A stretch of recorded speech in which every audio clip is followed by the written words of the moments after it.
What is up, though, Lions fans? It's your boy, Motor City Don P. We are back here once again, and you already know what time it is. We have awoken from our slumber to go ahead and get day number 3, not underway, but coming in right after the Detroit Lions have selected defensive tackle Skylar Gill-Howard with the 24th pick of the 6th round of the draft. Overall, pick number 205. So we're going to be here throughout the rest of the draft. We're going to do Syndicats 365 at the end of it all, and then we're going to tap back into the UDFAs and all of that. So we will be with you here for the rest of the evening, carrying you through to the end of it all. So I got to do some catching up. Appreciate everybody who's rolling in here in anticipatory right now. All right, so let me catch up with y'all. So we've drafted Jimmy Rolder. We drafted a receiver in round number 5. Let me see.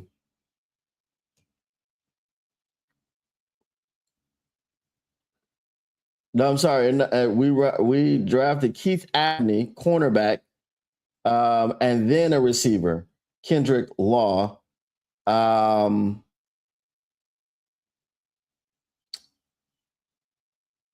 I believe, well, we're definitely not gonna. Let's see. Did anybody get Harold Perkins? Is Harold Perkins gone yet? Let me see.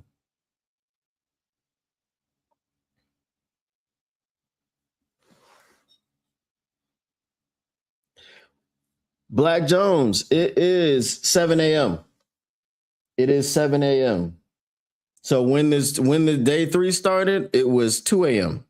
and I was just getting into bed. So I'm on 5 hours here of sleep. It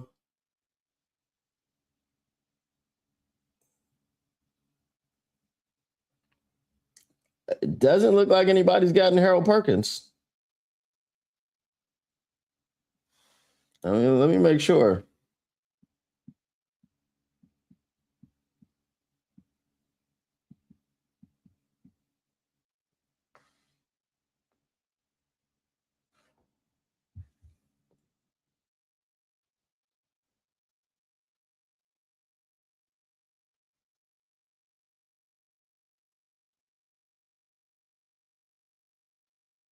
Let me see here.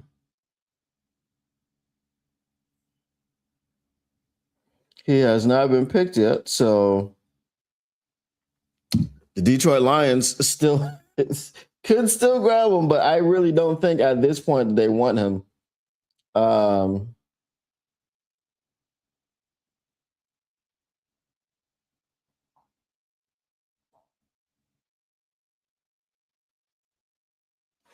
Let me see. Let me type in here. All right. Let's do our Jimmy Rolder video.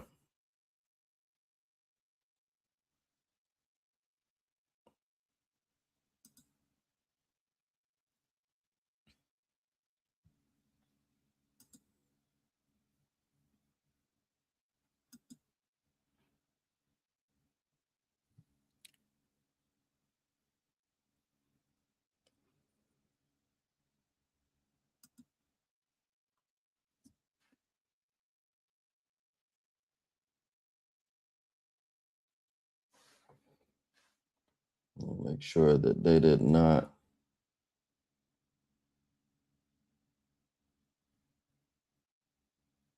So are y'all happy with these picks, or are you scratching your heads?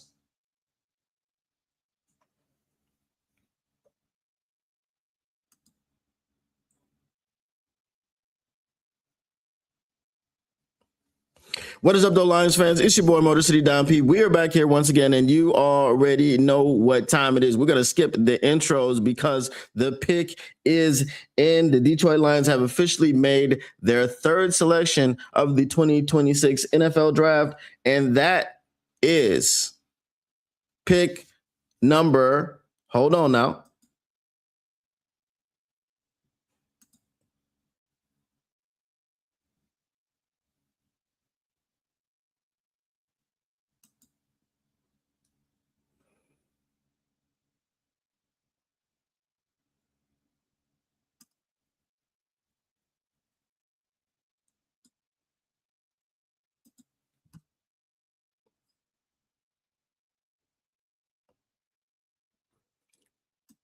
You got to play the sound.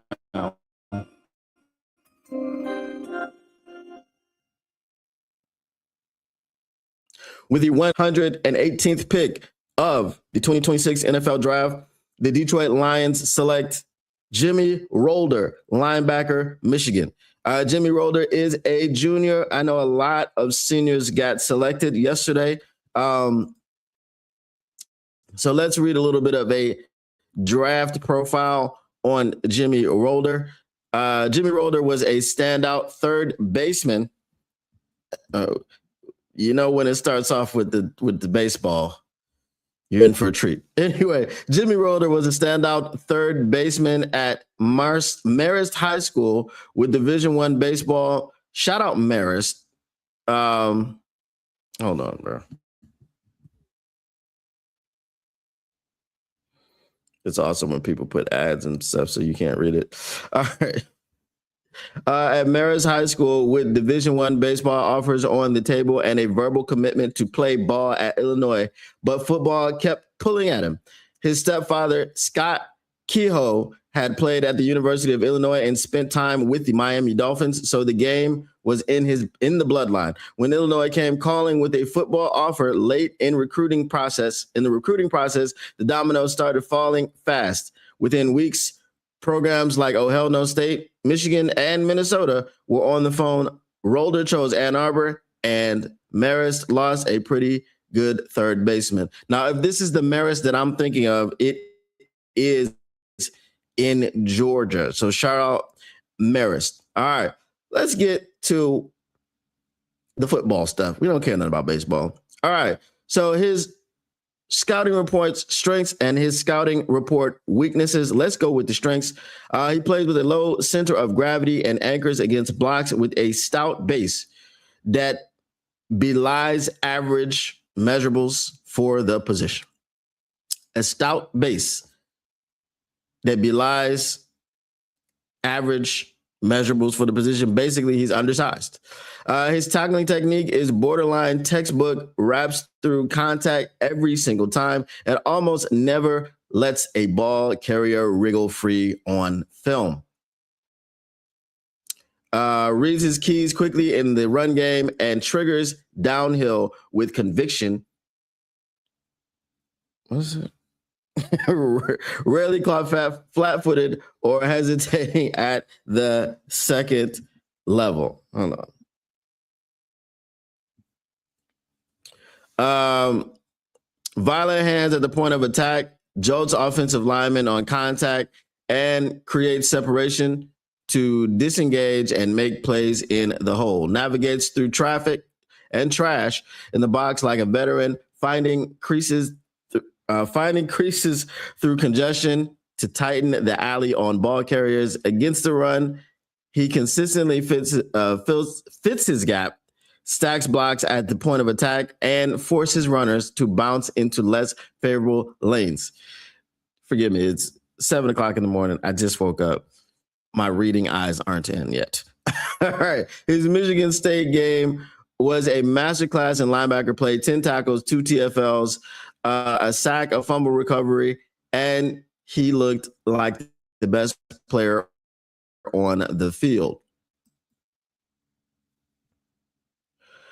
Penalty-free career at Michigan speaks to discipline and body control in tight spaces where less composed linebackers pick up flags. Listen, if you're penalty-free, you're all right with me because you know what it is. You know why we keep it. It happens. It's third down. It's 3rd and 5, right? Or not even 3rd and 5. It's 3rd and 17. And somebody gets a defensive holding penalty. somebody gets an illegal hands to the face. Somebody gives up an automatic first down on 3rd and 17. Or it was 3rd and 5. And somebody gave up an automatic first down after the pass was incomplete. So we know what it is. So penalty free is all right with me. All right. Weaknesses. Only 11 career starts across 4 seasons raises the real questions about why coaches didn't trust him with more playing time sooner. When runs bounce to the perimeter, his lateral agility and pursuit speed strain to keep contained, and he loses angles too often. So if he's not good stretching the field sideline to sideline, what does that mean for coverage? What does that mean for Rodrigo? We'll talk about that in a second. Coverage is a clear limitation. Receivers and tight ends found soft spots around him at a high clip when targeted in his zone. Pass rush is more effort than impact, taking a go-to move on the or the burst off the edge to threaten quarterbacks with any consistency. Against climbing offensive linemen who get into his frame at the second level, he can get washed out of the play when he fails to shed early. So we've got a guy in the 4th round who has limitations. I don't know if he'll project to do anything. I definitely am not projecting him as a starter. What I can say is that we didn't get any coverage. So we're still going to be relying on Rodrigo. Rodrigo is the starter. I read something on NFL.com that said he could fill the Anzalone role. I don't know how you feel the Anzalone role when Anzalone was our best cover linebacker, and you've got a guy who's limited in coverage and can't do it well. So that is the pick.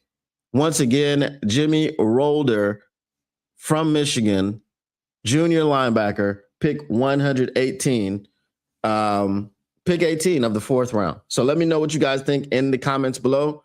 And we are out of here. Once again, the Motor City Cats are indeed back at it. We came to give you stats, none of that static. Whatever you do, make sure you keep your Lions news pragmatic. And we are out. Peace.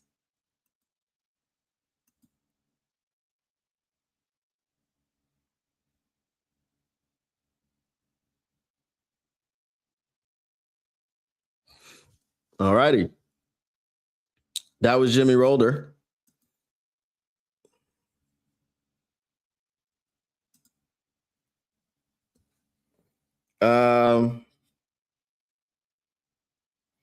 Mike says this was a weird mixed bag of late picks. We better play a lot of nickel.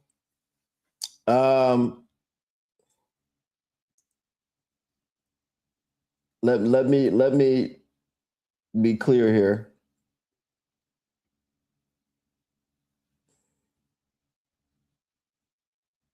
All right, let me just roll down here. Harold Perkins, still there. Harold Perkins is still available. Greater Good, what up, though?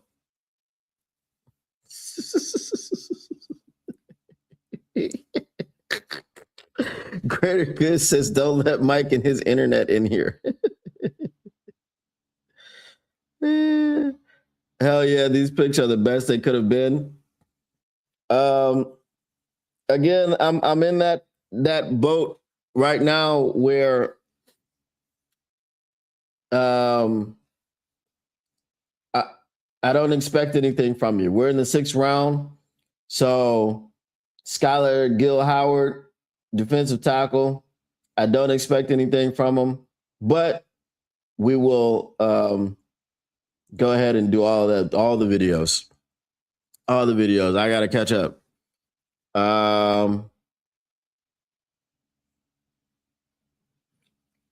Lamar Gittin says, I'm liking the picks. Good. I'm glad you're liking them. Let's see. I had something up here, which was something I was looking for. There it is. Got to make thumbnails.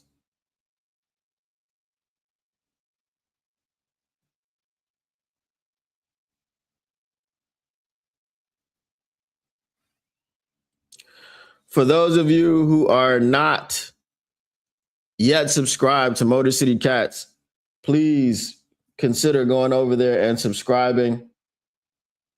Let's see how far we are away. Are we still 29 away? No, we are 25 away. So if you are not subscribed to the Motor City Cats, please consider going to the channel and subscribing.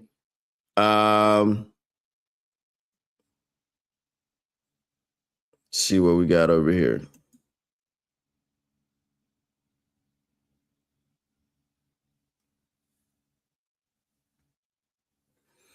Let me see.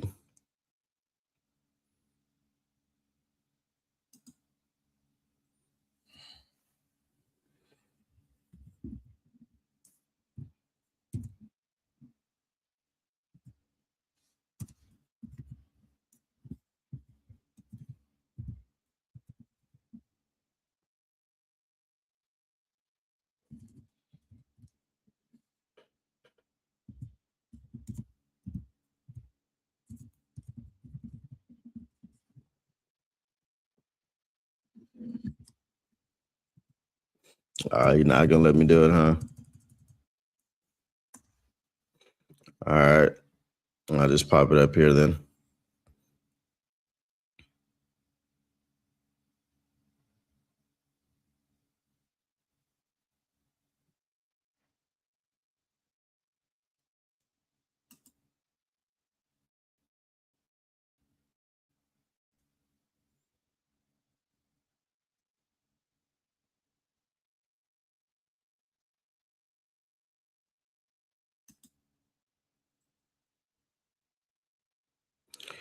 All righty.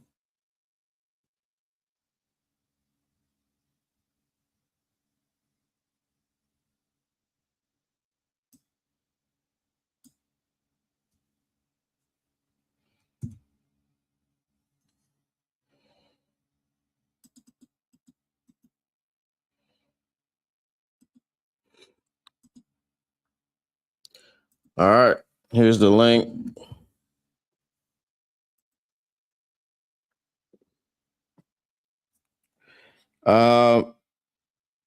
Stephanie Reed says, better late than never. What up, though? Listen, I was asleep, man. Okay. it's 7 a.m. over here. I woke up like an hour ago. Yeah, you gotta give me some cut me some slack. Skylar Gill, so quick at that size. Yeah, I'm gonna make a video about Skylar Gill. I'm gonna make a video about everyone. So bear with me now. Bear with me now.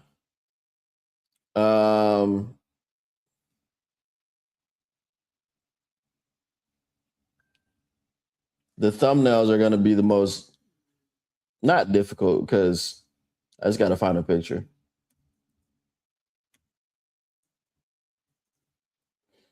The easiest part is when you're just using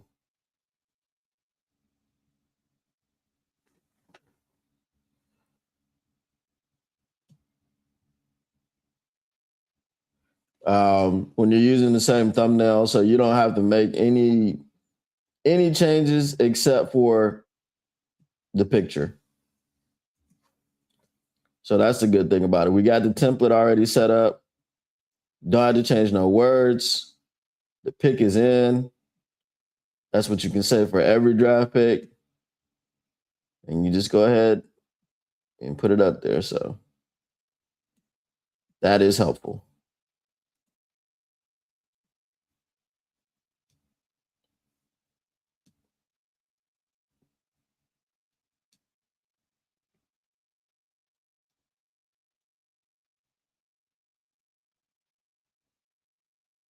All right, so that's that. The Jimmy Rolder thumbnail is done. See how quick that was? It's taking me longer to download it than it took me to actually get to make it.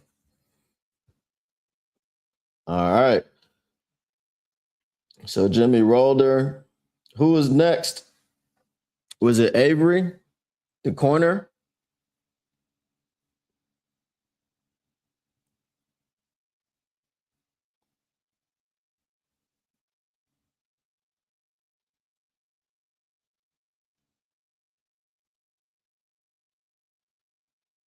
We got the corner, the safety, and then we got the defensive tackle.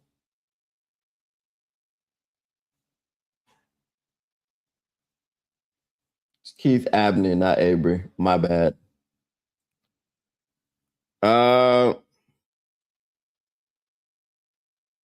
What do you think of this draft, bro? I'm at a B/B minus. Yeah, I'm around the same. I don't like that we picked a wide receiver at all, but it is what it is. At the end of the day, we picked him in the 5th round. So y'all know how I feel about the 5th, 6th, and the 7th. I don't really expect anything from you. The dude's going to be a special teamer. So it is what it is. It is what it is. But other than that, I think the first 2 picks were very solid picks. I would say the Blake Miller pick was a B plus. I would say the Derek Moore pick was an A. Jimmy Rolder. I mean, I get that you needed a linebacker. I get that he fits the grit culture and all that, the tenacity and high motor, all that. But he can't cover. And Rodrigo's not good at coverage. So I feel like it's a bit redundant. So I would give it probably about a C plus, C. So yeah, overall, I think that we are in the B minus type of draft.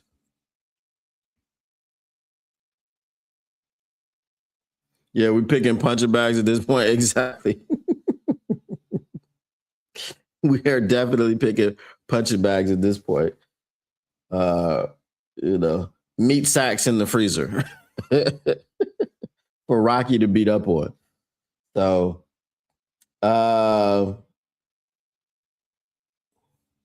did Nadeem go? We already picked our edge. So,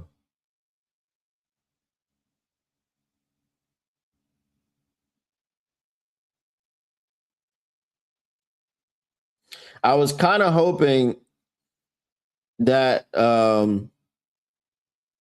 McCoy continued to fall. If he was there in the 5th round, I think we would have got him. And at that point, then I don't mind if you grab a guy who's got major concerns about his knee, because again, it's the 5th round. That's the definition of a steal. If he can get healthy, even if you redshirt him, if he comes in here and doesn't play for the first year at all, but then he's completely healthy, yeah, he's going to be a starter on your team. You're cool with Abney? I'm about to do the Abney video. I think Abney is next for me. Yeah. So should I get this one out first?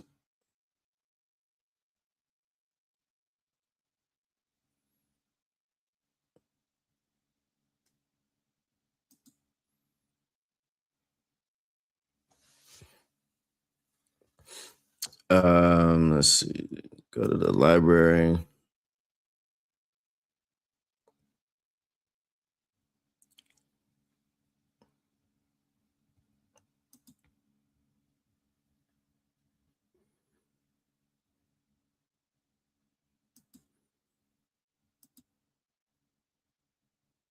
It's crazy how when you're using StreamYard and you want to publish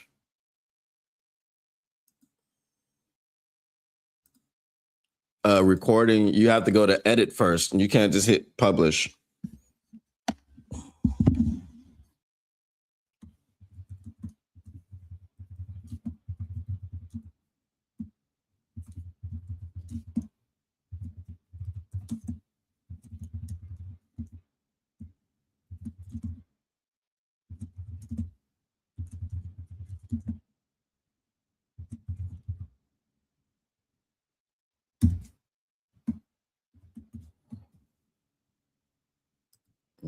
Alrighty.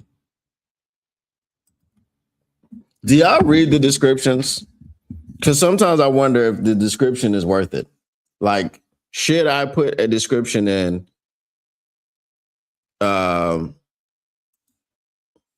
there? That is what I wonder.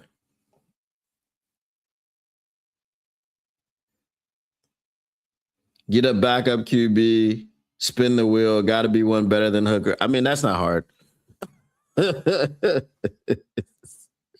It's not hard to get a backup QB. Now, you know what? And here's the thing. Taylor Green went at the top of the 6th round. Taylor Green instead of the wide receiver that we got. You know, I mean,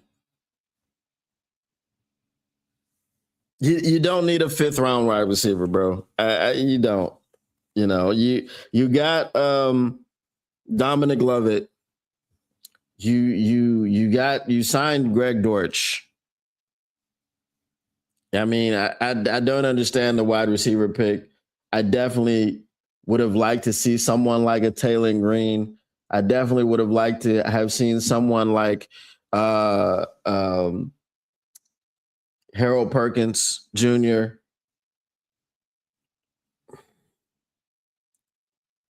I don't know. Like, I don't know what does a wide receiver do for you in the 5th round? This is where, if you want to take a project, this is when you grab Taylor Green. This is when you grab Harold Perkins. Taylor Green went in the first pick of the 6th round to the Cleveland Browns. Go figure. You know what I mean? Like that, and they're like, oh, we'll take a flyer. This is literally what taking a flyer means, right? Oh, first pick, 6th round.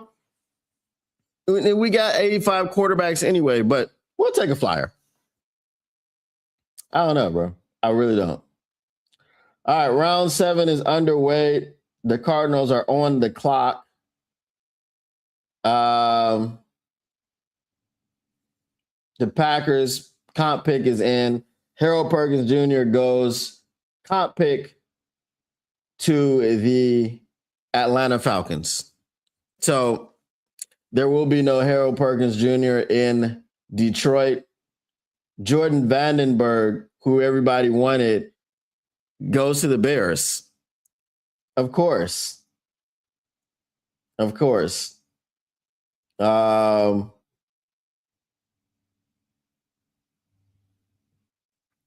But we got our defensive tackle in Skylar Gill Howard.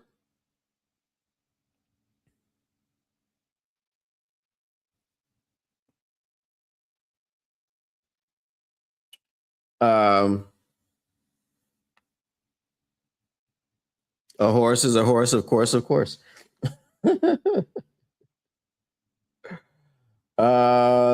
So we're still waiting on the Packers pick to be announced. It's in. And then we can shift to the 7th round.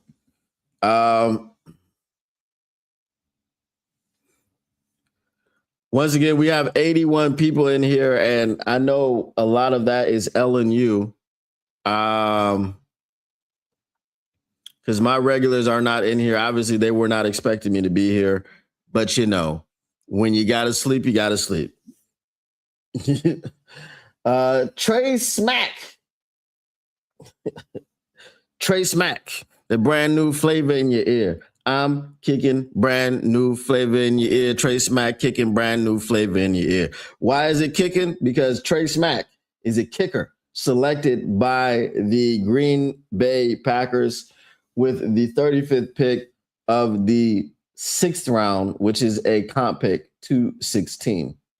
So that is Trey Smack. The Cardinals pick is in. The Cowboys are on the clock as we wait to see what it is. Detroit Fan Man says, I'm here. Are we thinking Uar Bernard at 222? I'm not thinking anything at 222, guys. uh, but we'll see what happens. We'll see what happens. It's definitely the 7th round, and anybody that we draft here is a guy that I fully do not expect to make the team. So, why would you draft Uar Bernard here, Detroit fan man?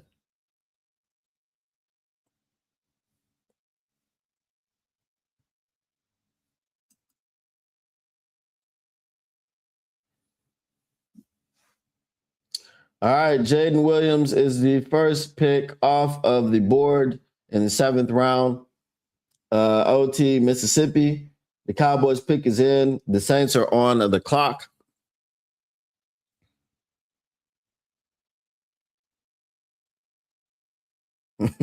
I'm thinking we get the. I'm thinking we get the dude who holds the equipment at breaks at 222. I don't even think this person's making the team, bro. So breaks, you mean breaks at training camp, because that's as far as he's gonna get. That's as far as he's gonna get. I wonder if NFL.com has a UDFA tracker.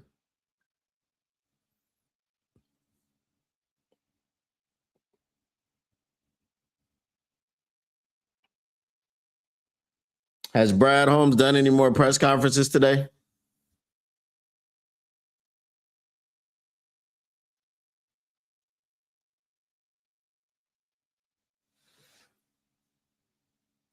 Let me get this Jimmy Rolder video out.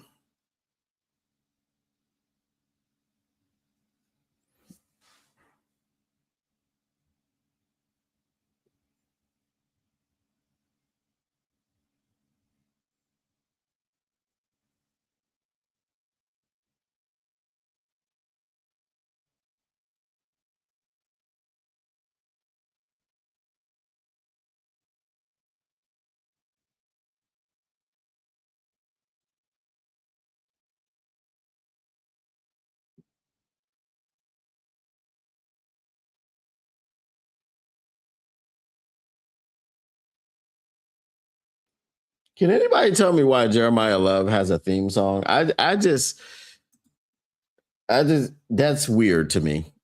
It's weird that he has a theme song.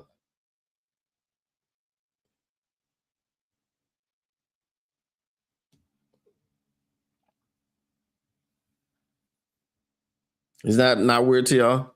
Jeremiah Love having a theme song? I mean, it's not like they didn't make it for him, but you know what I mean.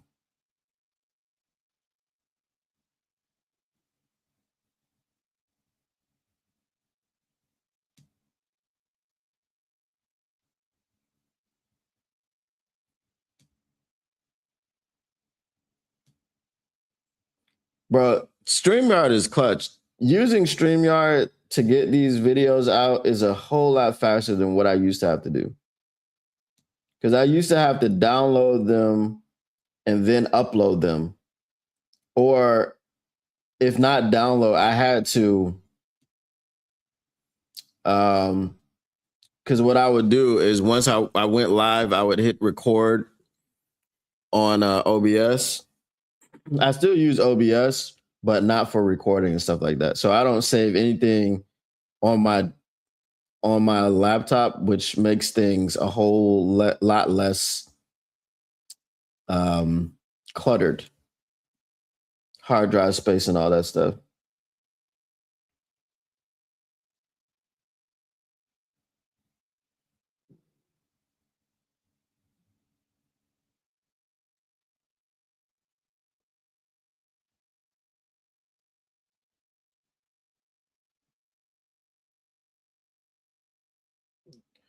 All right.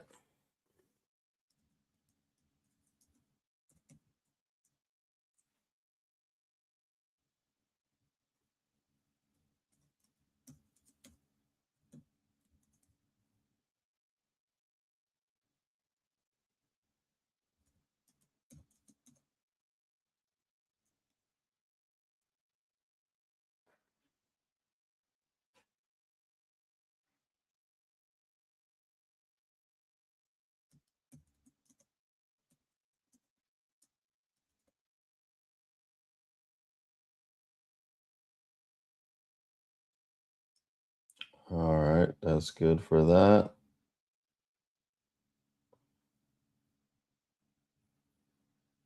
And let's change this from private to public.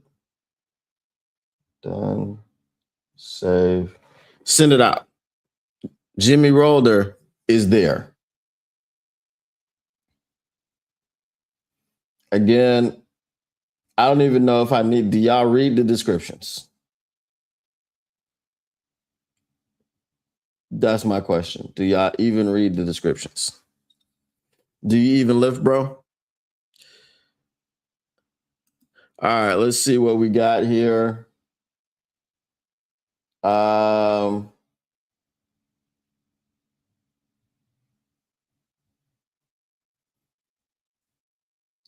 right, Anthony Smith, wide receiver, East Carolina, goes to, he doesn't even have a picture. He doesn't even have a picture. He goes to the Dallas Cowboys. TJ Hall, cornerback, Iowa, goes to the Saints. The Bills are on the clock. So we are 3 picks away, or I should say 2 picks away from the Detroit Lions' final selection of the draft. I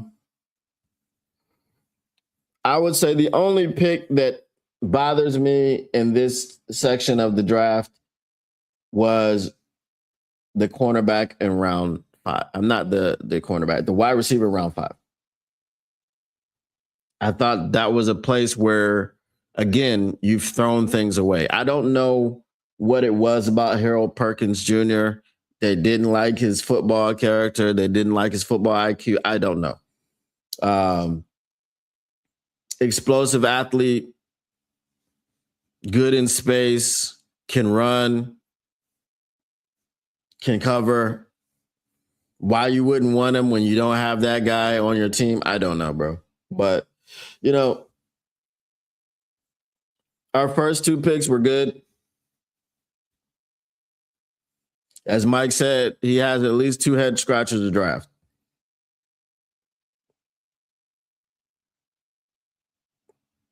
I didn't understand.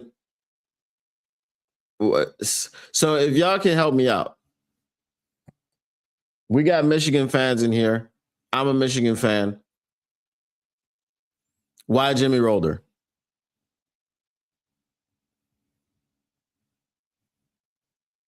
Toriano Pride Jr. goes to Buffalo, cornerback out of Missouri. The Bengals are on the clock. The Bengals pick is in. The Detroit Lions are on the clock. Let's see what they do here. Maybe they'll address the safety. Since they haven't gotten one, they got a wide receiver. Yeah, I don't like the wide receiver pick, bro. I really don't. I'm annoyed by it, if I'm being quite honest with you. Because I didn't want to see no more offense. You got Blake Miller. Everything was defense, defense, defense. That's what it should have been. For the most part, that's what it has been. You got a defensive tackle. You got your edge. You know, you got a cornerback. And then you got a wide receiver. That one I didn't understand. All right, waiting for them to announce the Bengals pick. The Detroit Lions are on the clock.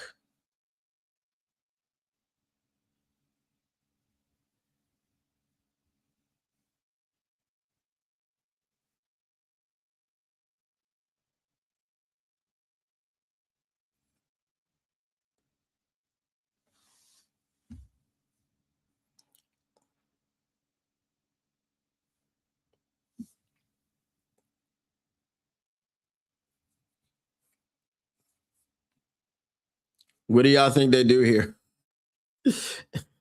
Other than the equipment manager and Uar Bernard. So Uar Bernard is the only name we've gotten, and then we've got an equipment manager as well. Maybe they draft the water boy here. The hydration specialist. H2O.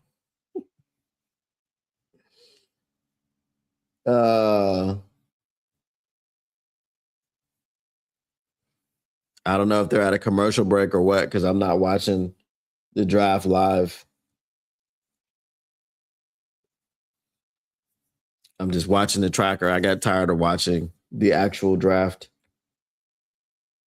Once everybody and their mother starts coming out and making picks, and they be bringing out flag football teams to make picks and all this other stuff, that's when I'm like, all right, I'm gonna head out.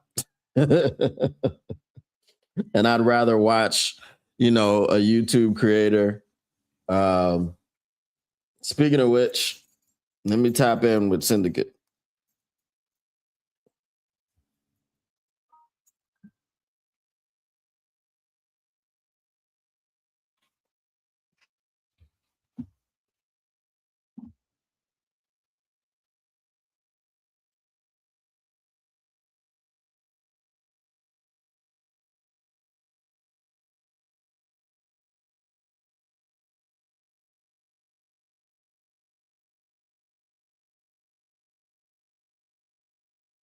I might need to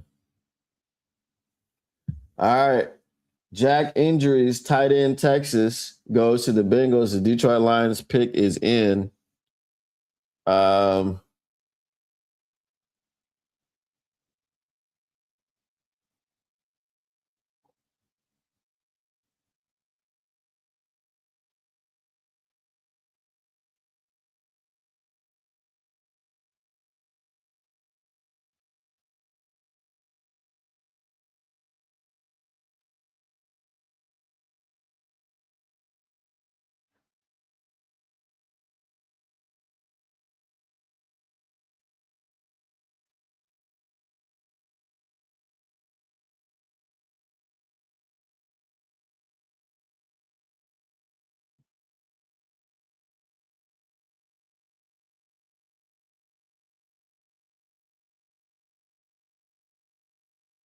all right. Tyree West, another defensive tackle. Tennessee.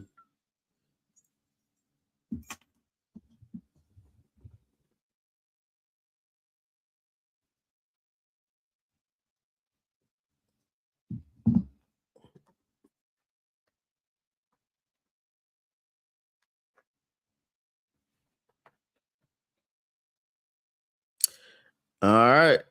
The final pick is a defensive tackle. Tyree West out of Tennessee.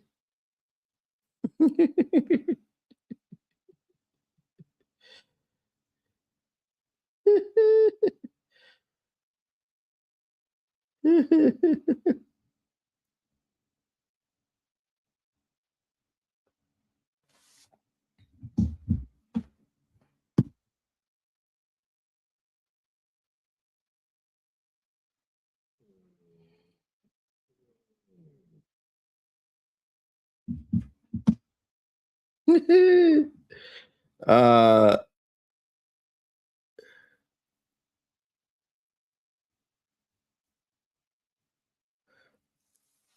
yeah.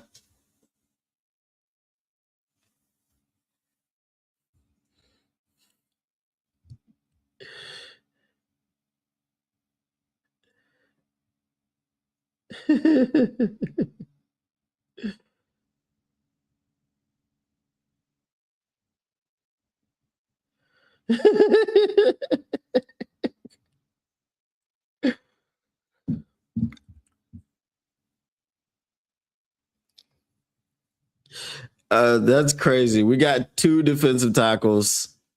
We passed on Harold Perkins Jr. So I don't think our scheme is changing too much, but we'll see.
If the Lions took a few Wolverines and all the positions I thought were needs like this, I would be more excited than this. I should be more excited than this.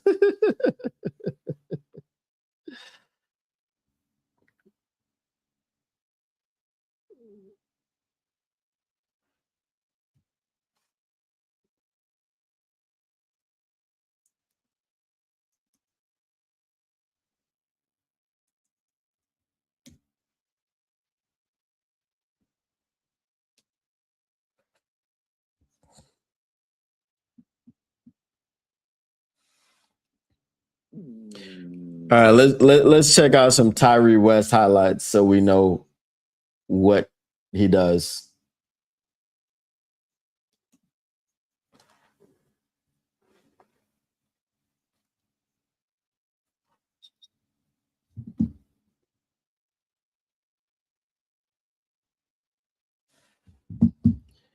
All right, let's see. Okay, Tyree West.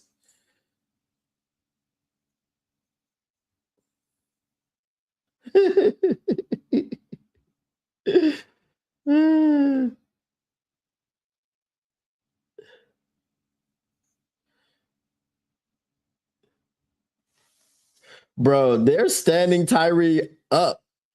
Tyree West is our big end. Tyree West is our big end, bro. That's crazy.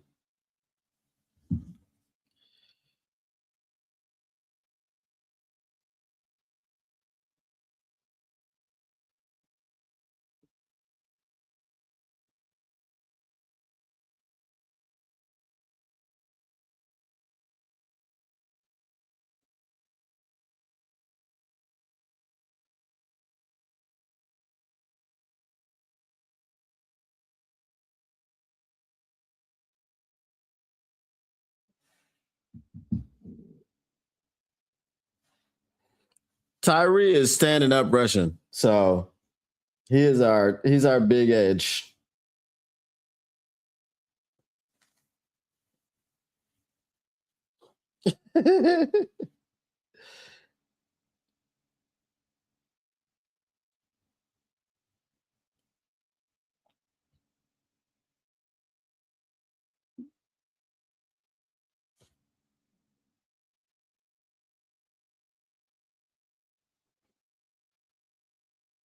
Yeah, they literally drafted Tyree West to stand him up or to come off the edge.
You can see Tyree West, 290 pounds in his highlights.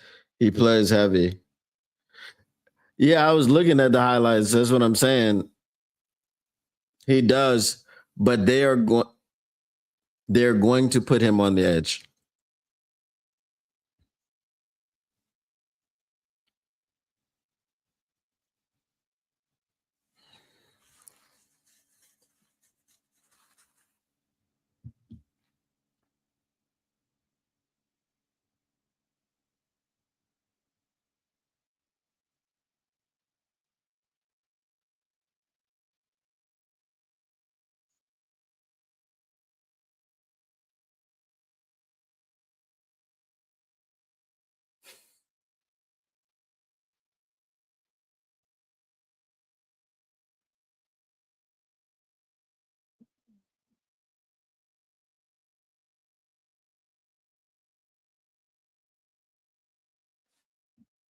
All right, Brad is on. Let's pull that in.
We offer you some untapped versatility they haven't shown at the college level.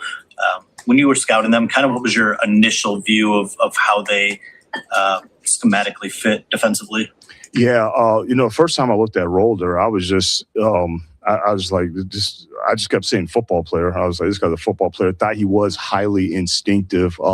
Again, he was the one guy on that Michigan defense, like Derek Moore, like I said, like we've been watching for a long time, and there's other players on that defense or just on that team, period. He was the one that I hadn't seen in previous years. And so that was just kind of like a fresh, very encouraging view of him, but that he was very instinctive, was a really good tackler. He doesn't really miss hardly any tackles. And, he just plays with his hair on fire. He's stronger than what you think. He can actually set edges if you put him on the edge. But, if you don't know where you're going and if you don't have, high level processing and instincts, it can be tough for you. I don't care how big, strong, explosive you are as an inside linebacker. And then Abney was the same thing. We've evaluated Abney, multiple times throughout this process, dating back to last fall. And every single time, I always enjoyed. I think he might tilt a little bit more in the nickel, but, at this level, but I do think he can play outside for sure. But he's another instinctive guy that, he can find the football. He can trigger, he can tackle. He's pretty sticky. He was just a simple one because we had him ranked, a couple rounds higher than where he was. So that was a no-brainer for us. You need to see from an outside corner to say that guy will work. We think that guy will work in the slot. Yeah. You really want to see the instincts and the toughness. You got to do a lot of things at that nickel spot. You got to deal with, and you probably can. Yeah, you want speed to be able to match vertically, but you want a guy that has a little bit more short area suddenness. Just to handle the two-way goes and be able to get off the spot. But there's a lot of run action coming at you too at that spot. So he's going to be just fine. But again, didn't think he would last that long, and so just thrilled that we got him.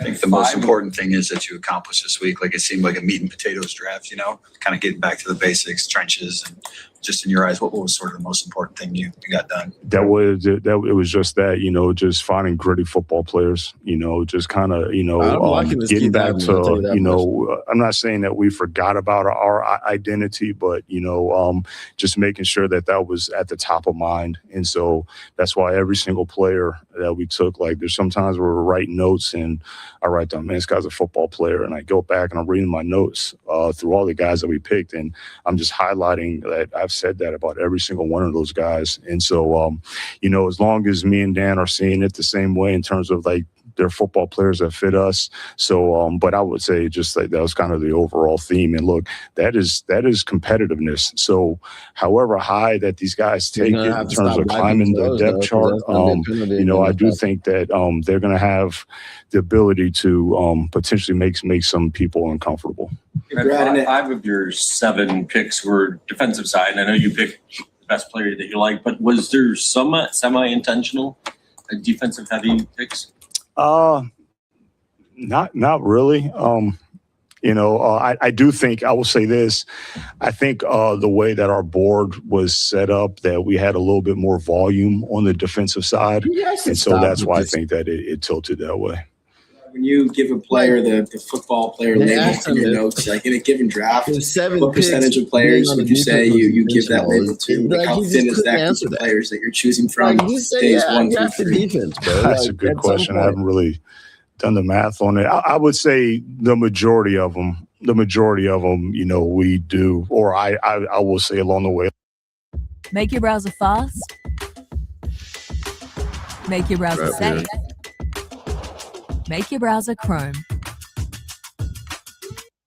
I think that are, football players, how we define football players. But you start getting into the 6th, 7th round, you might, take a shot on maybe, some higher traits or something like that. But I've had a lot of conviction about all these guys this year. You look at Law as somebody to take the Khalif Raymond role? Yeah, it's possible. Look, so Law, yes, I think he can do multiple roles. There's, I think the easy low-hanging fruit narrative is he's a gadget player. What was very interesting on Law is that for the first time I saw him, that was 2024 when he was at Alabama. And me and Ray were at the Georgia-Alabama game. And I saw him out there on the field, and I just was impressed about his build and how explosive he was. I had no idea who the player was. And so I told Ray, I was like, man, who's that number 1 out there? And so I was calling Hudspeth, our college director, was like, man, is this guy an underclassman? Is he going to come out and all that? And then, they said, no, he's going to go back to school. And so I didn't think about him at all till, last fall. Then he kind of popped up on the list, and I was like, oh, this is a kid that I saw a year ago at Alabama. And so just kind of saw. So I was fired up about just what he did offensively. I had no idea about his special teams ability. And that's what really elevated him even more. And not just return like a Leaf, but this guy can play gunner.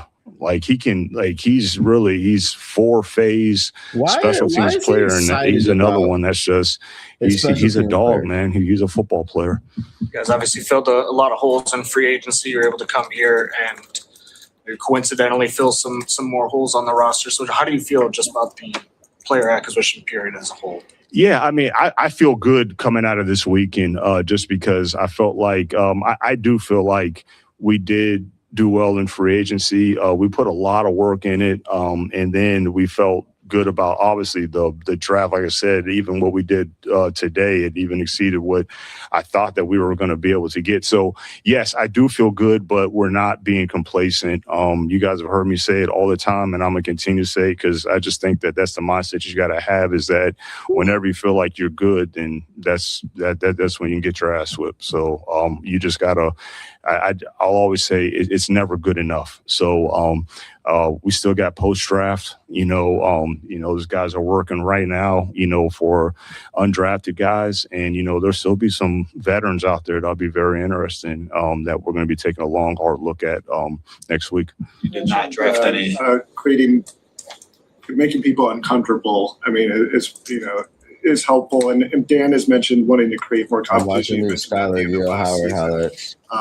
How much do you feel like? I mean, again, that was the goal this offseason was to do that and create competition within the roster. Yeah, just because I do think we have some really good players on our team right now. I think we have a lot of really good players, but the more competition, it just brings out even better out of those already good players, and even some young guys that haven't quite gotten their opportunity yet, that we expect to get opportunities this season. It's going to bring out the best in them as well. So I just think that the competition is it just brings the best out of everyone, and so that's what we were really focusing on. You did not draft any safeties. What does that say maybe about your confidence in Brian Branch and Kirby Joseph for health for the year? Yeah, I mean, it wasn't about it wasn't that we intentionally didn't draft a safety because we feel good about them. I feel like they're both trending in the right direction, but it just didn't line up. Just like hasn't lined up at other positions in the past. We didn't ignore it. There were some good ones that were out there that just got picked, before we were able to, but it just didn't quite line up. And I didn't really think that class was as deep either. So, it had to line up and you had to strike right. Just on Branch and Joseph, I mean, they got guys in the building this week. So do you feel pretty good about maybe where you thought they'd be? Yeah, like I said, I think they're both heading in the right direction. Yeah. Push for some efficiency on some processes this offseason, with skipping the league meetings and also the removal of the local pro day. Rookie minicamp canceled this year. And so I'm just curious your thought perspective on the value of that, and where do you maybe supplement some of the stuff you do there with getting those guys acclimated? Yeah. Look, that's part of the I told you guys at the end of the season, me and Dan were going to take a long, hard look at every single thing from top to bottom, and that's what we did. And so those kind of evolvements and or efficiencies, that came about from that. Not doing things just to do it, just because you feel like you have to do it. You can't be scared when you want to try something new that you think is going to be better for the football team, and so that's what we did, and that's why some things are, from a calendar standpoint, looks like they're removed, but there's other things that are going to be taking place that I feel is going to be more beneficial for us. It with is there anything that you can say that how will it benefit the team? I guess I just can't say it, but that's we're not just removing it and just using that as idle time to twiddle our thumbs. It's something that we're utilizing to put in place of that. We feel that's gonna be more efficient and better for us. Was your draft distinctive this year from the other drafts? If so, in what way? Either the type of players you got or the amount you got. What made it different in your mind, if it is different than the previous drafts? That's actually a really good question. Look, I take every draft serious. I just feel like it's too critical and too important. But I will say it was probably a little bit more fire. Like you said, I know people, you guys know about me not going to the meetings, just to kind of work on some other things to make sure that this, it was stuff like that. But when you miss the playoffs, that might be that might be the kick in the rear that you need at times. I don't know how I'm going to make it for this day. That right there, I had it written up on my office wall and all that kind of stuff. But it was just not saying I don't have fire in other drafts or I didn't, but it was just a little bit more.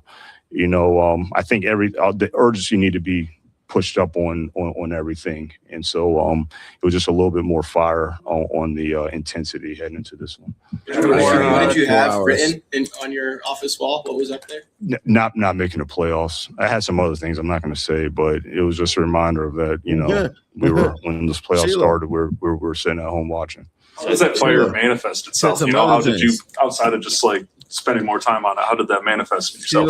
Yeah, it's just, you know, taking that long, hard look in the mirror and just looking at everything from top to bottom and saying, look, like, what can we do to do things better? You know, what kind of tweaks and changes and adjustments? And those are the kind of things that I was talking about at the end of the season when I said some of these adjustments might not come with a headline. So I wasn't saying that it wasn't like we're not going to sign a player or draft. Like, it wasn't about that. It was just that there's going to be a lot of things that are going to be done and tweaked and adjusted that just might just be internal, that might not be a headline. So you guys are good at your job. So you guys, you know, kind of get them.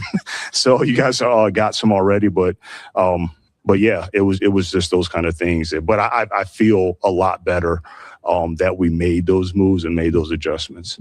Specifically, did it say we missed the playoffs, or what did that word say on the board that you wrote? Oh, that we did not. Board that you wrote. Yeah, I mean, I'm not going to tell you the specifics, but it was along those lines. Yeah. A couple more defensive trench players today. Just what do you like in West and Gil Howard? Yeah, both of them really their ability to apply pressure as sub rushers. You know, Gil Howard obviously, you know, came from, you know, Northern Illinois, and then when he came here, but he showed pretty consistent tape in terms of his motor. He's 100 miles per hour. He's not the biggest guy, but he's quickness. He's relentless. He's instinctive. Gil Howard and he can win quick.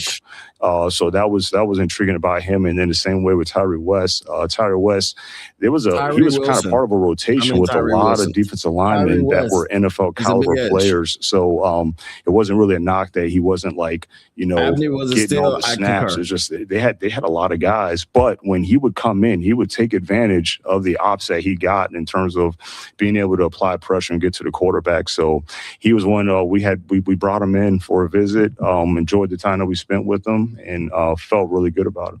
Talk about reestablishing that grit. You know what I mean? But how difficult what when do you y'all guys think have about the success Rolder and pick? the levels you guys reach, you know, to some extent, is it to keep that as the players change and everything? What have you learned about just keeping that? How do you guys maintain that grit? Yeah, I mean, look, I think you said it, Eric. It's the further you go or the higher you go, you know, it takes a little bit extra urgency and discipline to make sure that you're keeping that instilled. You know, I think everybody's a human being, and everybody can, you know, feel like, okay, well, what we're doing is working, so let's keep doing that. And then you get hit in the face, and it's like, whoa, maybe it's not good enough. And so those are the things that, you know, so that was kind of the silver lining. As much as it sucked to end the season how it ended, you know, it might have been what we needed, you know. And so but I'm glad that we took a long, hard look but it's harder as you go on. Brad, there was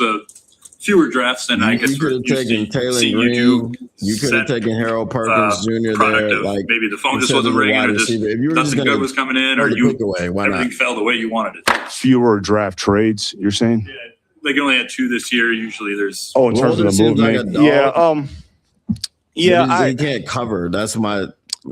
You know, you can always have a plan and say, you know, well, look, we can sit and pick, or, you know, I think we just stay patient. I felt pretty good for the most part on day 3 that we could stay patient, but when we got, you know, into the 5th round and then, you know, the players that we selected there, you know, they're both there. I was like, well, we're going to get both of them. So figure that we're going to have to make a move up there. A little bit with Derek Moore, you know, it was close, you know, thought that but, you know, just like I told you guys, you know, when the pass rush started coming off the board and just kind of seeing who was up behind us. So there were smaller incremental moves, but you just got to just react to how the board's falling. Can I just follow up to that? Yeah. I think one of the big surprises was you didn't trade back into the 3rd, which I'm not saying you had to, but it's like it felt expected almost. But is there any reason why you didn't go back to the 3rd? Was there just nothing there that you really thought, hey, we got to get? No, I just I mean, it kind of fell like how we kind of thought it would, and we felt confident. But, you know, but that was kind of my sense when we made the Tesla trade as well, just kind of seeing how things have been going for the past couple of years. You know, I know that number is a popular number, that numerical figure, but the way it's looking, I had no qualms about not having those 3rd round picks. So you didn't feel that you could have gotten someone everybody to thinks help next your year's draft team in will the be really, 3rd really round good. I don't know if you've last year. got that far yet in terms of knowing Okay. what to Okay. expect. Yeah, somebody told me that. Yeah, somebody told me that the quarterback class is supposed to be strong. But that's the only. I mean, I wouldn't be shocked if it's not stronger than this past year's, but that's really the only thing that I know. I don't really know how strong it is. 50-year option deadline is next week. Yep. You guys picking up Jack's option? Yeah, we're still having those discussions and trying to see what we're going to do. But yeah, we're having open dialogue. But once we get him executed, you guys will be the first one to know. Jack, is there any debate just because, his number's so high for a linebacker? Yeah, it's like I said, it's just we're having dialogue with, the agents, and we'll just, when they happen, you guys will know.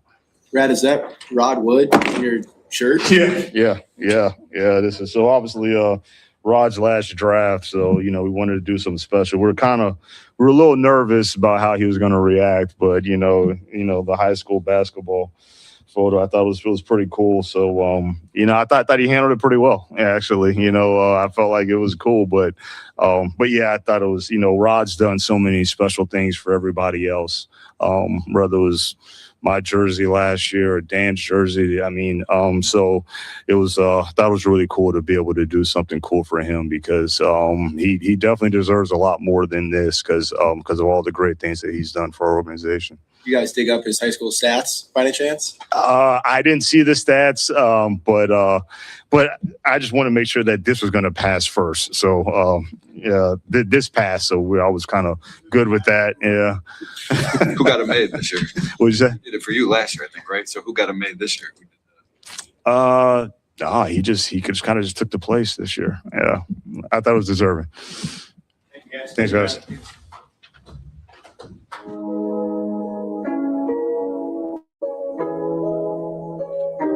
All right, that was Brad Holmes.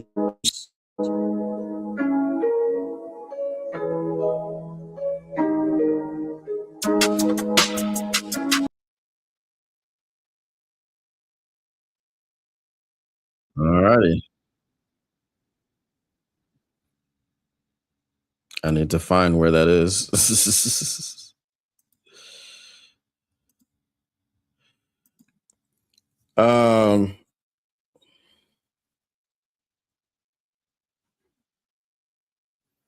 Why wouldn't we pick up both 5-year options?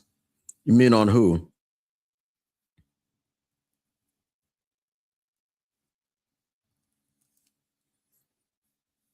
Both 5th-year options on who?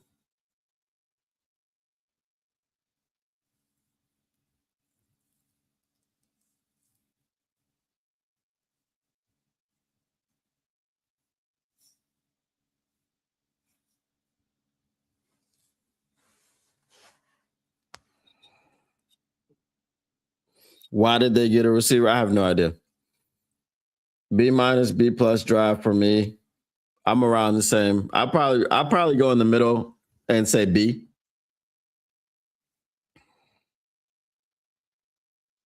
Oh, Gibbs and yeah, we're gonna pick up both of them.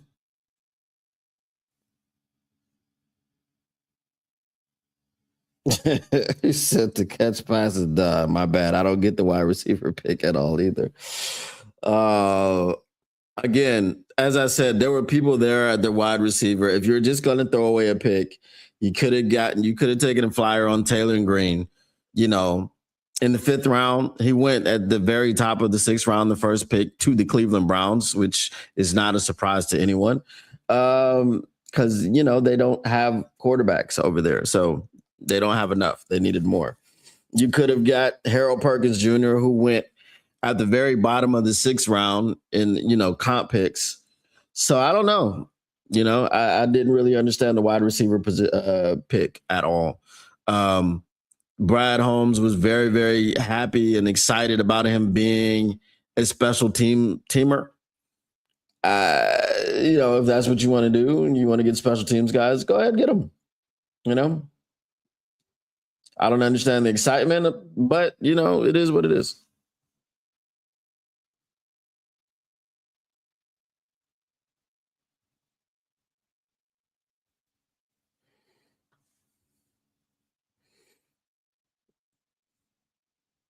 It is what it is.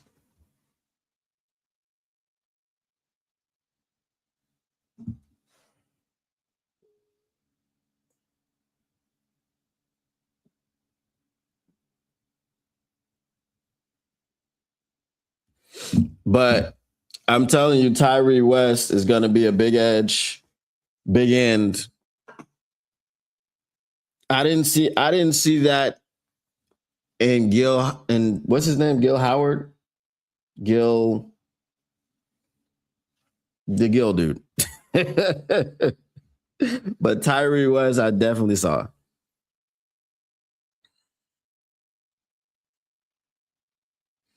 He got 2 tiny DTs. Yeah. So as I said, Tyree West, at Tennessee, they had him rushing inside and outside. They had him standing up. So you already know what he's going to do in our defense.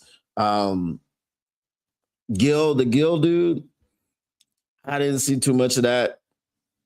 You know, he's quick on the inside, but we'll see what happens with him.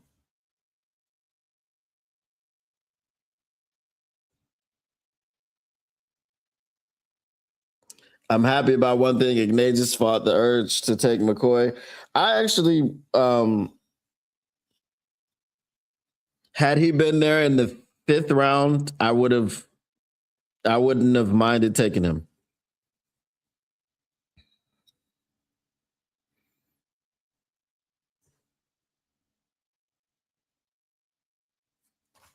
Tyree West weighs 10 plus pounds more than our DT Skylar Gil Howard. But I'm saying the style of play that they had where they were, Tennessee had Tyree West rushing from all over the line and standing up out on the edge. So that's why I'm saying when he gets to Detroit, you know what Shep is going to do. You know what Dan Campbell wants. You know, they like big dudes that, you know, so this is what they wanted Tyus Lacey to be. This is what they wanted Aleem McNeil to be for whatever reason. I don't know. You know, they didn't draft Aleem McNeil to do that. And then Shep comes along and he starts doing that crazy crap. But, you know, he's the one that's put Tyus Lacey out there first. So then, you know, Aleem McNeil comes back and he goes, oh, Aleem McNeil can do this, which was crazy. But it was what it was. But that I think just watching the tape, Tyree West is going to be standing up rushing from the edge. He's going to do it. I really hope that works out, because if not, it's time to hit the reset button on the whole program. I just want my DTs to weigh more than my DEs. Well, right now, Derek Moore is what? 245, 255, something like that. So yeah, your DTs, they weigh more than him. You know, they weigh more than him.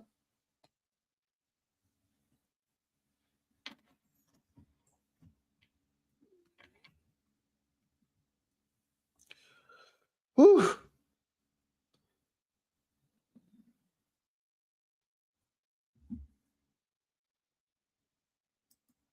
Sugar cookie, man. This is crazy.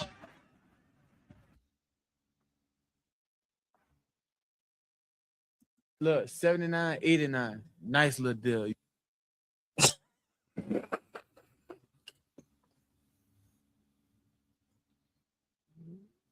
Are they going for speed?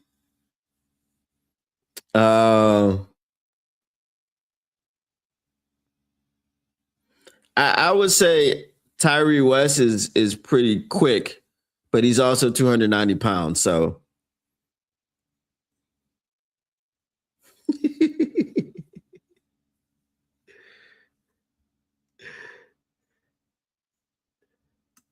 that does not make sense. But more important, you have to ask yourself, what does this have to do with this case? Nothing.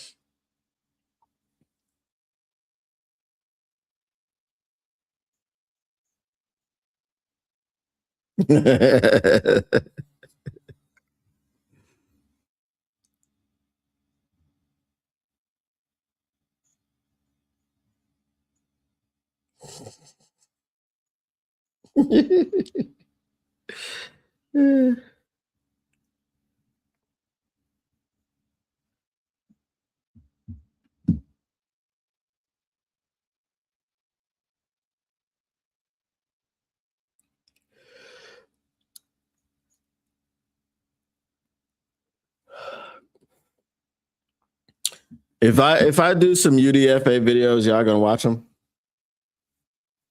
I still got, bro. I got a bunch of videos that I gotta do. They're all I'm just gonna put them out.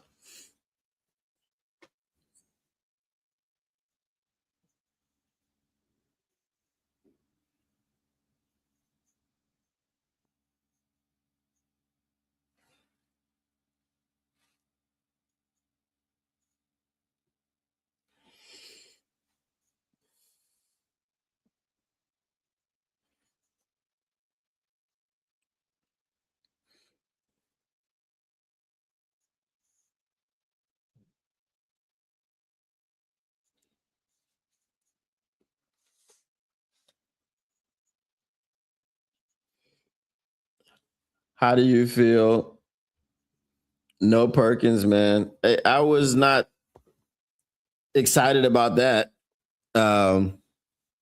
He was there, so.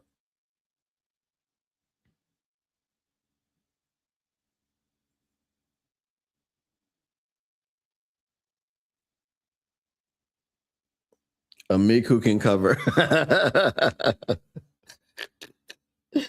That's literally Amik's job to cover.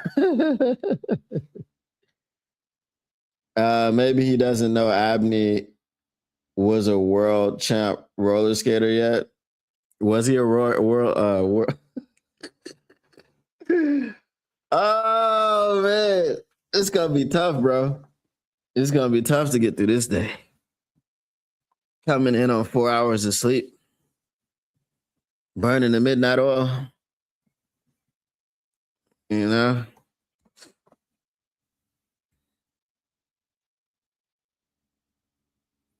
Yeah, the wide receiver wasn't. I didn't understand the pick. I didn't understand the pick.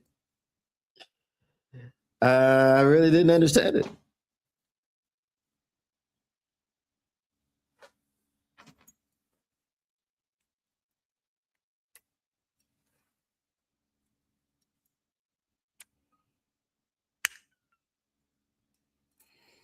Interesting.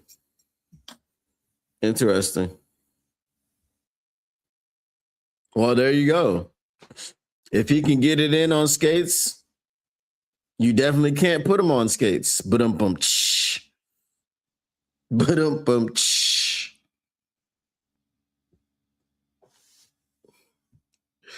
What is this one?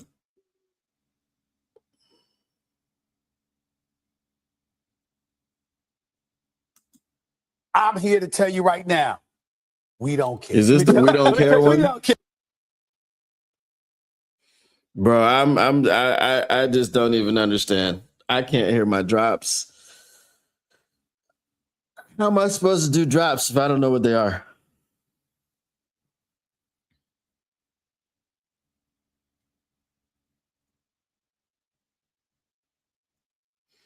I don't think we traded up for him. Did we trade up? What did we trade?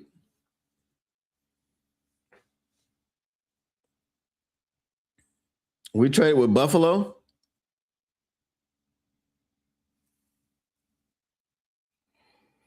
Think Skylar Gilhoward was an amazing pick?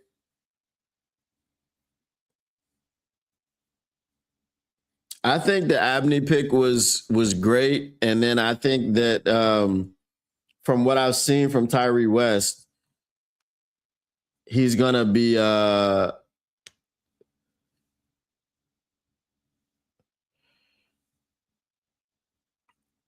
okay. We only have 1 6-round pick. That makes sense.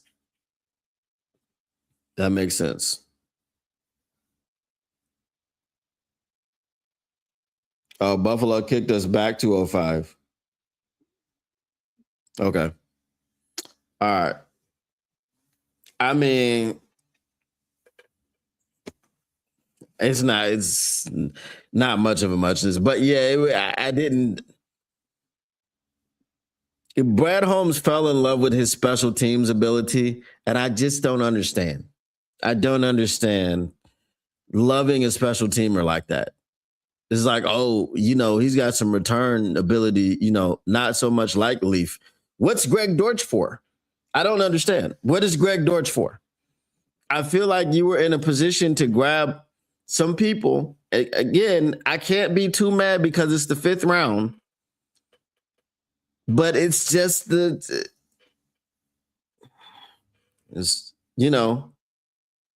love our guys. Like, you know what I mean? Like, I don't understand. Why are we trading up for a wide receiver? To any spots, even one spot. Why?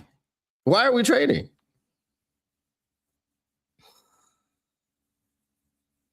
We use 181 and 213 to get 168 and get the wide receiver. And then we got 205. So is he replacing Dortch already? That's what I'm saying. What was he for?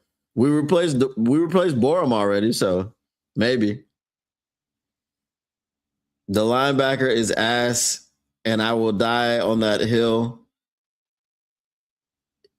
He's a white frat boy linebacker. I mean, he's got all the characteristics, bro. He's got the grit, the tenacity, the motor, all that stuff. But he can't cover. So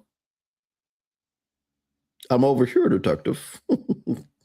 It's the 2nd round good enough? 2nd round? You know what? Yes. The 2nd round is good enough for him to get an edge. I was not upset about that at all. I was very happy about that. What was 205? 205 was it the 6th round? Did we make 2 selections in the 6th? I got the tracker right here.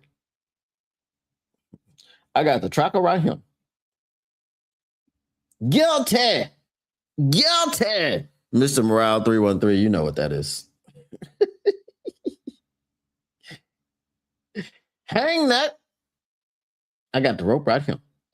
205 was Skylar Gill Howard.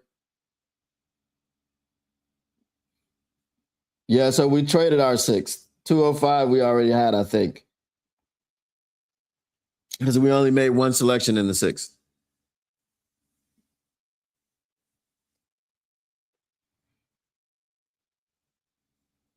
Jameis Winston gonna catch a pass over him.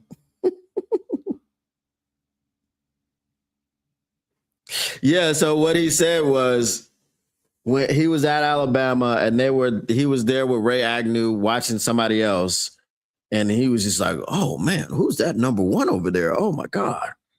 And just fell in love with him. It was love at first sight. I know just from the way she looked at me. Oh, her eyes said it all. She was unhappily married with children, and I wish I never met her at all. You know what I mean? You know what I'm saying? I'm going to be here all week, bro. I'll be here all week. I mean, if we play Campbell, Rodrigo, and this frat boy together, going to be the first time 3 white linebackers played since Eisenhower. Well, see, Rodrigo's not white. He's Mexican. So we got, that's not going to work.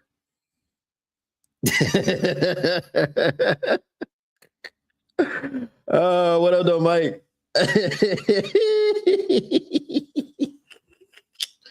Oh my goodness. He said you almost died today. I don't care what color he is, can he play? He could play, but he can't cover. He's a short tackler and all that other stuff. Where's our coverage coming from our linebackers? Jack Campbell's not a coverage linebacker. Rodrigo's not a coverage linebacker. And we saw Derek Barnes try to cover a quarterback and couldn't do it. So I don't know where the coverage is coming from. You know, Mike said it looked like we were going to play more zone, but you know what? You know what you got to do to play zone? You got to have linebackers that can cover a zone. So I'm not sure.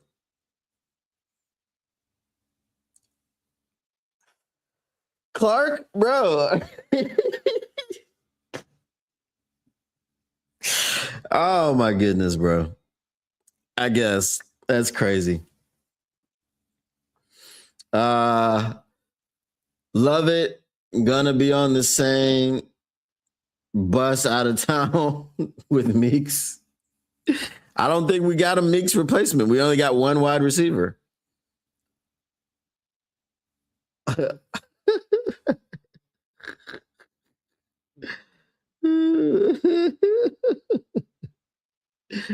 This is a crazy comment. Oh man.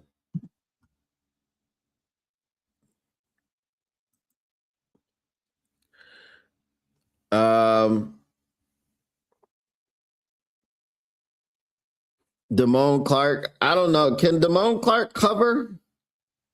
I don't think he's particularly adept at much.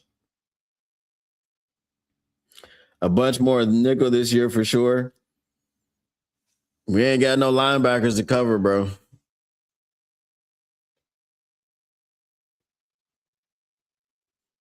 I know Shep's guy is his little brother. He was non-negotiable. In order for Shep to take the position as defensive coordinator, Derek Barnes had to be extended.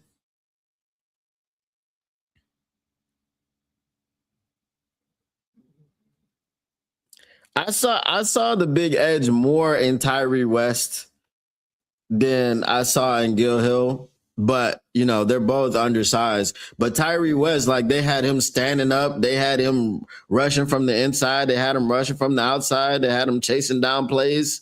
But then I did see Gil Hill get that interception and motor. He was moving.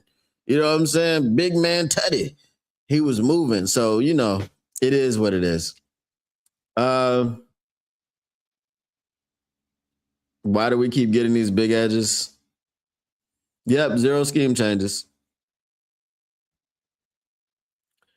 Yeah, I know. I know. Brad didn't do bad. Besides the wide receiver and linebacker, I think he ranked the edge and corner and OL. I think he nailed the edge, the corner, and OL. Not just Barnes, Clark too. Oh, Clark is his guy? Well, he better do something. He's the linebacker whisperer, so he better whisper.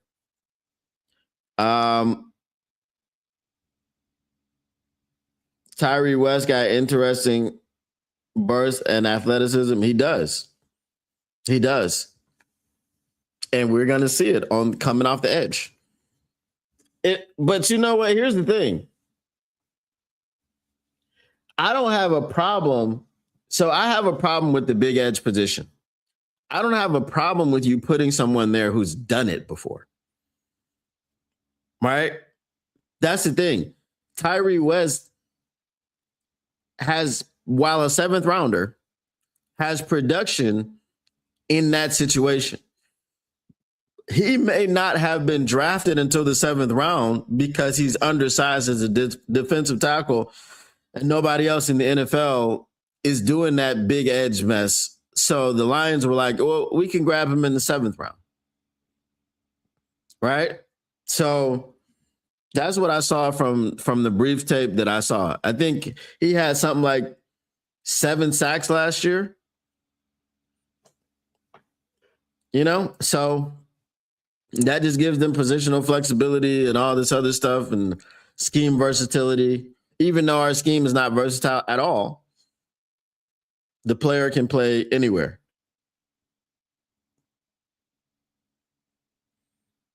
He did mentor him at LSU. That's true. That is true. I forgot about that. Yeah, that was a little tidbit.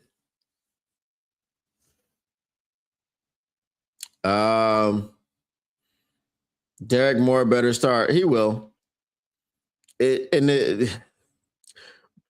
But he did say in the press conference yesterday something about spelling Hutch. So, I mean, I'm sure they'll be on the field at times together, but that doesn't really seem like the plan right now. It seems like the plan is to give Hutch a breather while you still have DJ Wonnum on the other side. So, I don't know. Favorite player in this draft? Moore, for sure. No brainer. Derek Moore. Give me more Derek Moore.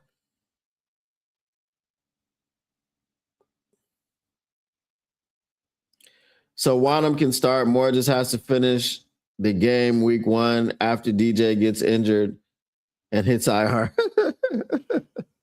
Are you talking about DJ or Peyton Turner? You know? I don't know.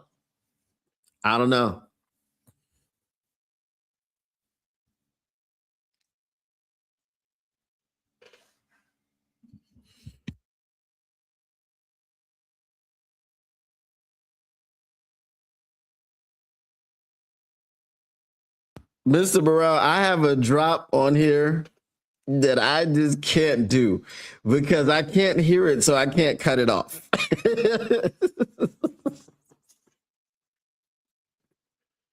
I don't even know why I put it in because I know I can't play it on stream. All I'm going to say is Pinky. You know what I'm saying? That's all I'm going to say. Pinky, ask a question. Pinky's day out.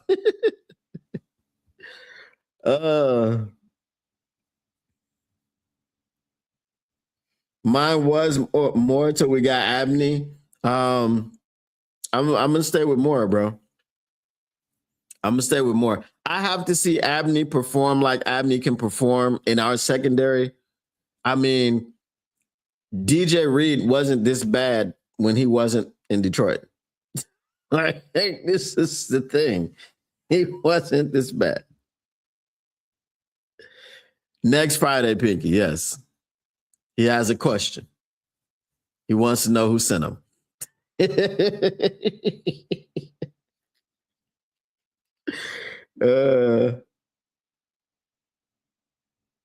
Nah, Turner's already on IR week 1.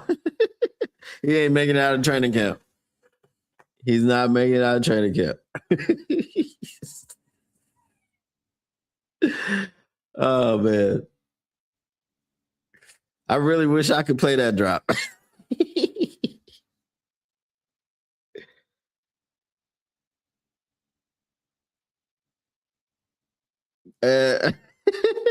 Asking for a friend, is the mock machine already set up for 2027 or do we got to wait 10 more picks? So it is not set up for 2027 yet. I have to wait for the big board to come out, and there's a couple more things that I need to adjust. But yeah, I'm also going to be adding a fantasy football component to the mock machine. I don't think there's any other reason to have another website, another brand. I think I'll just, you know what I mean? I'll just go with a fantasy tab for the mock machine. So it'll truly be a mock machine. I'm thinking about putting a trade calculator on there too. So you know what the trades look like, what you would have to do to get a trade. So it's ongoing development.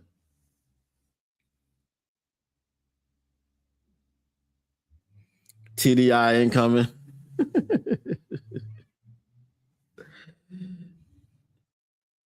I'm trying to see when we're going live.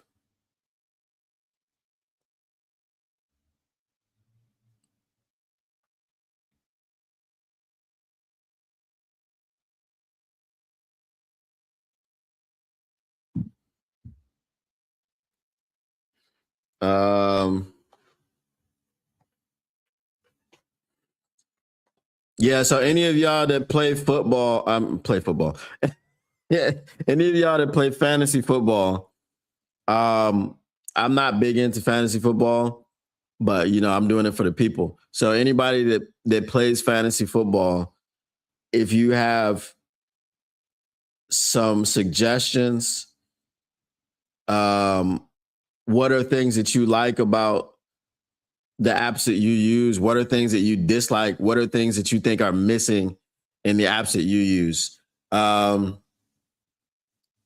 I started building one a couple years ago, and the one thing that I did have was a live highlight component.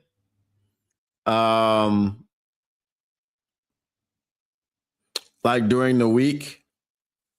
So I would have to have something pulling that in, and I know how to do that because it's the same thing that I do with the rosters for the mock machine, the GM mode, where it's pulling in the up-to-date rosters. So I would have to shoot. Yeah. I could do that. So it would be a little bit more technical, but I could do it. Who sent you, Ninja?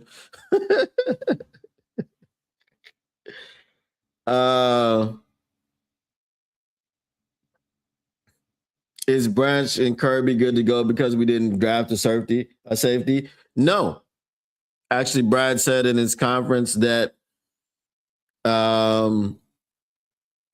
it just didn't line up. And he didn't think the depth at that position was very strong this year. So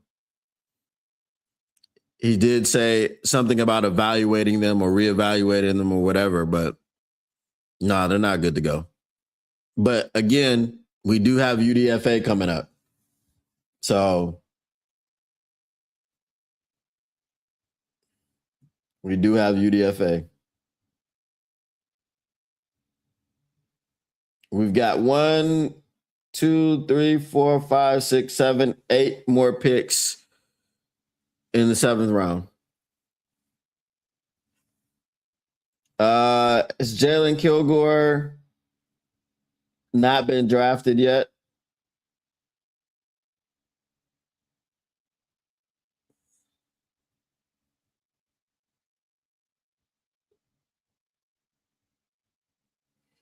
VJ Payne was drafted.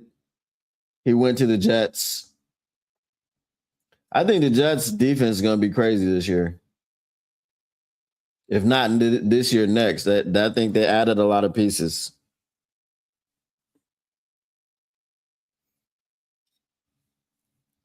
Yeah, my best friend is a Hawks fan, so he let me know that the Pistons lost today.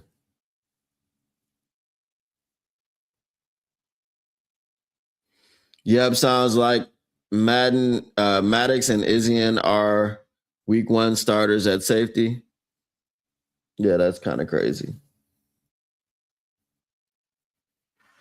The Ravens are on the clock, followed by back-to-back Eagles picks because they're into the comp picks.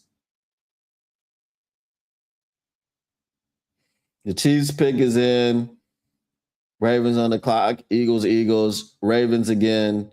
Colts, Seahawks, Broncos.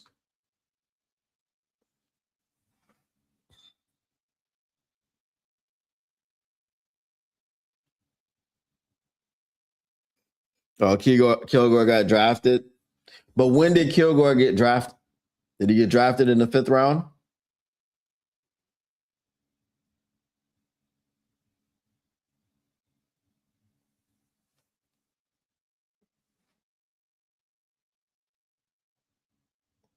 The Texans love their Kamaris, bro.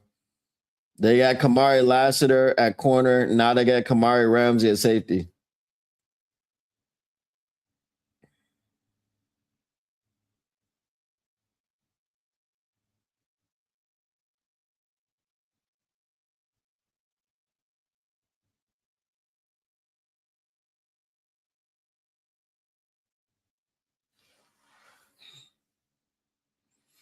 One pick above us. Oh, okay. Yep, we went to the Bills.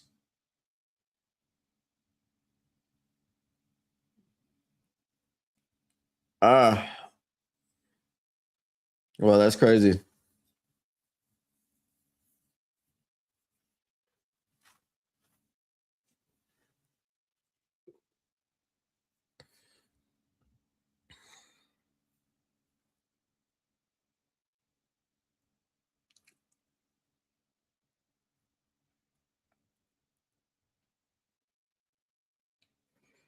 Probably start the year with Kirby, not Branch. I mean, I think we all thought that was going to be the case anyway.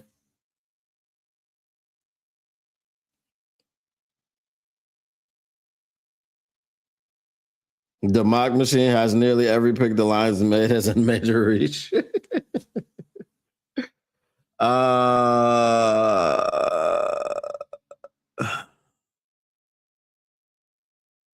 Well, I don't think every pick was a major reach.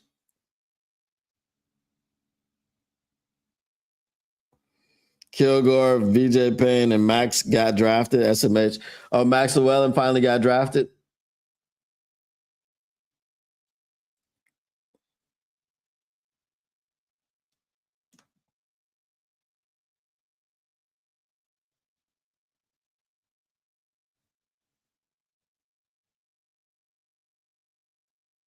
Went to the Dolphins. Well, if the Eagles and the Ravens and the Broncos don't draft everybody with their damn comp picks, then we might be able to get somebody at UDFA.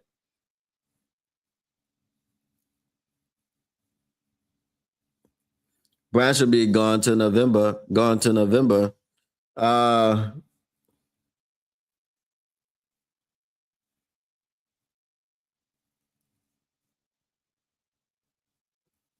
And didn't do any trades. I still got to tweak some things with the algorithm. But based off of the big board that I use, I guess it found it as a reach. But again, Brad's board is different than everybody else's.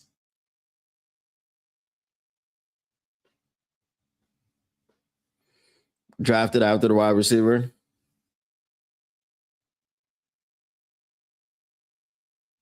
Brad went 5 of 7, but man, did I hate those 2 misses. What were the 2 misses? The receiver and Rolder.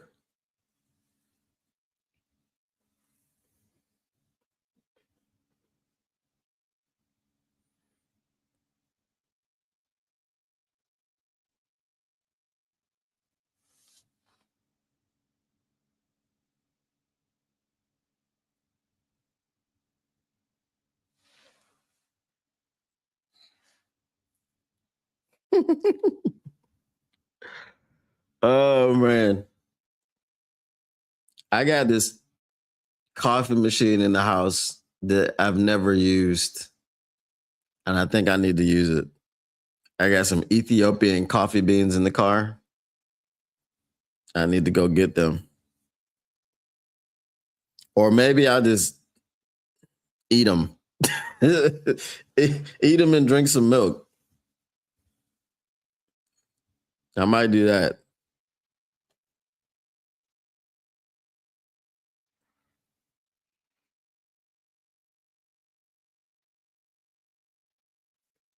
I don't know how a wide receiver proves you wrong on the Detroit Lions.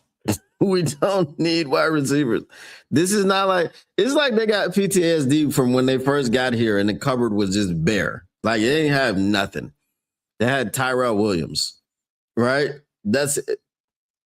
So I don't know. Maybe that's why they keep drafting wide receivers.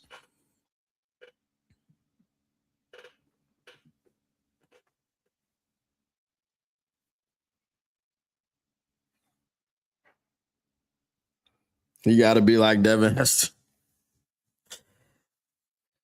I mean, again, you got Greg Dortch, so I don't understand it, but it is what it is. I'm going to get this coffee, bro. Hold on. I'll be right back.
All right. We back. Don't you hate when you be looking for something in the refrigerator and it don't be in the refrigerator?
You said Abney is not making it? Yeah.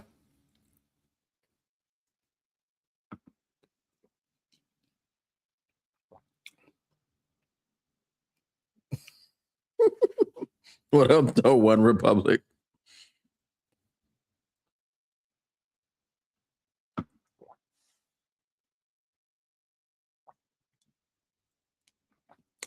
You had the Maury Poe.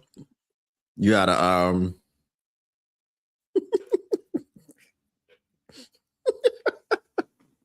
bruh. Mr. Morale, did you see the one?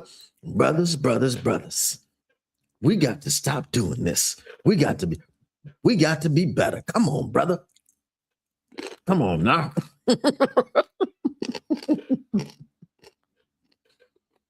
Woo.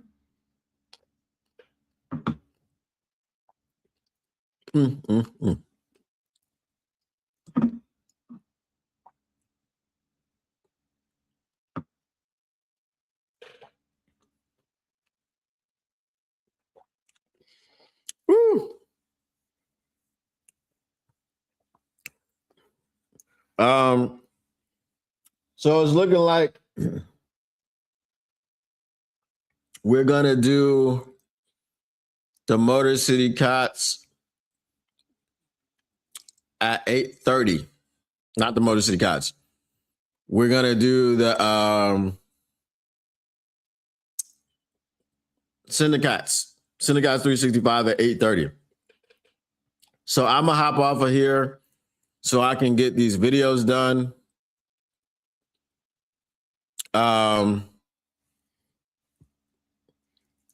And then we'll be back.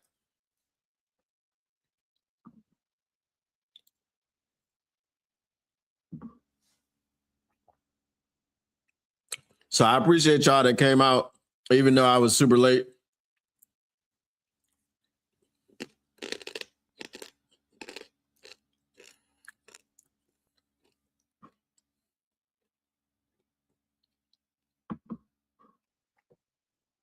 All right, Pierce. Once again, the Motor City Cats R&D back at it. We came to give you stats, not none of them static. None of that static, whatever you do. Make sure you keep your Lions News pragmatic. And we will see you in about, an hour and a half? Yeah, about then. All right.